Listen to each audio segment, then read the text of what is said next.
Hi, everybody. I came with my mom tonight, and I was early. Yay! She's over here. And I remember a story that she told me several times, and the apple does not fall far from the tree. So my mother, when she was in her 20s, she grew up in a small town in New Jersey, Hightstown, in a middle-class Methodist family. She had a brother and a sister, and she was the first one to go to college of an extended family. And she went to Montclair State and got her degree in teaching.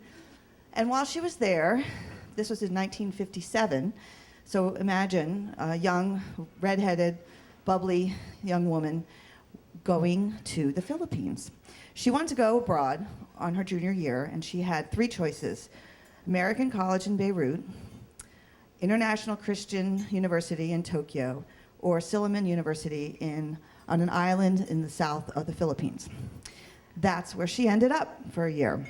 While she was over there, she met my future grandparents, who were teachers at Silliman, and they were missionaries, Presbyterian, and she had a wonderful year there and got to know them. They adored her.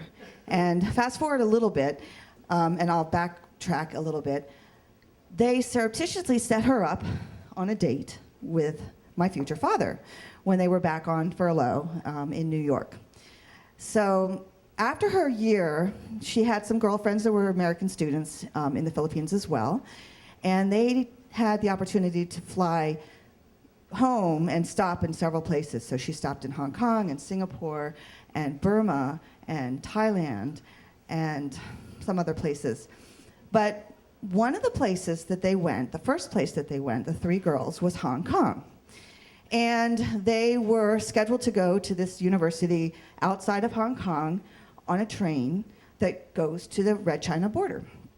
And they were all excited. They're on the train in the morning, and all of these Chinese people get on the train with chickens and flags and balloons, and they're all dressed up, and they have baskets of food. And so the little bit of Chinese that they were able to speak, the little bit of the English that the Chinese were able to speak that they had met, were saying it's a big holiday, and they were going to China to visit their relatives.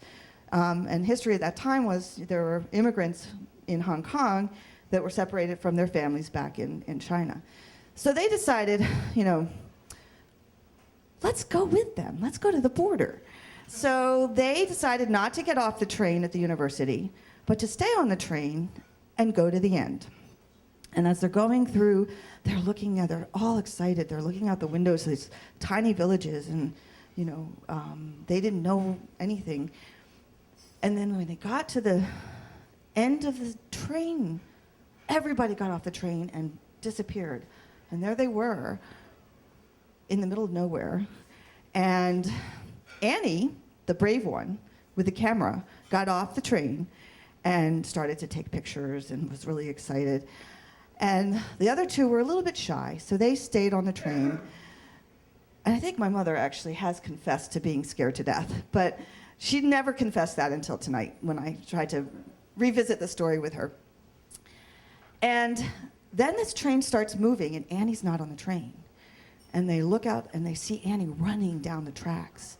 And Annie jumped on the train, and the three of them, she's huffing and puffing, they had stopped her and taken away all of her film. And she was lucky to get back on the train. When they got to the university and they got off the train, the professors there who were expecting them at 10 a.m. were, "Where have you been? What have you been doing?" And when they told the professor what they'd been doing, he's like, "Oh my God, you are so lucky. There's only one day in the year that the Chinese who live in Hong Kong are allowed to freely go over the border and visit their relatives. And nobody ever tries to do that any other day of the year. So had it been the day before or the day after, I may not be standing here in front of you." Is that 5 minutes? Just about. Okay, quick, just to tell you about the apple that falls from the tree. I did the same thing, and she has nothing to say about it.